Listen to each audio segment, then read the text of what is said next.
nakikita. Basta't para sa katotohanan, dapat kang maging matapang. Kayang-kaya mo to, kaibigan, kanilang karapat ay ipaglaban. Oh, ipaglaban.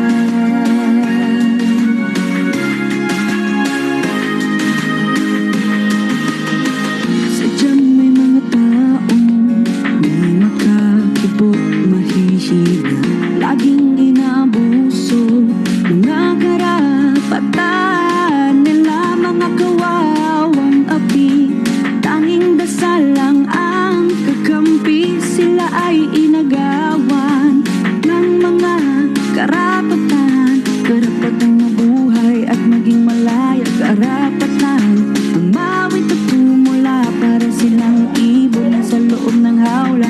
Matitiis mo ba sila?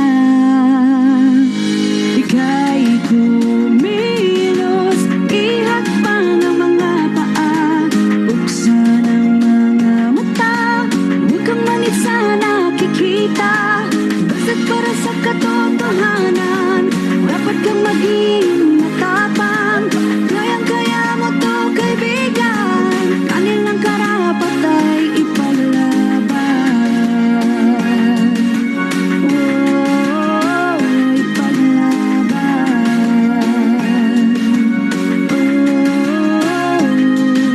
Bawat isa ay may mga karapatan, mula sa pagsilang hanggang kamatayan. Ito'y isang biyaya ng Diyos na may lalang, isa buhay ng tama't may pananagutan. Siguro nga naman ay minsan mo nasaksihan, may ilan na naging alipin ng mga karahasan. Karapatan nila ay hindi napastangan, sila'y walang nagawa kundi sumigaw ng katarungan. Sinong tutulong, sinong may awa, di ba't ikaw na malakas, may pusong bayani at may malasakit, handang magtanggol. Ika'y kumilos, ihakbang ang mga paa, buksan ang mga mata, huwag kang manid sa nakikita. Basta't para sa katotohanan, dapat kang maging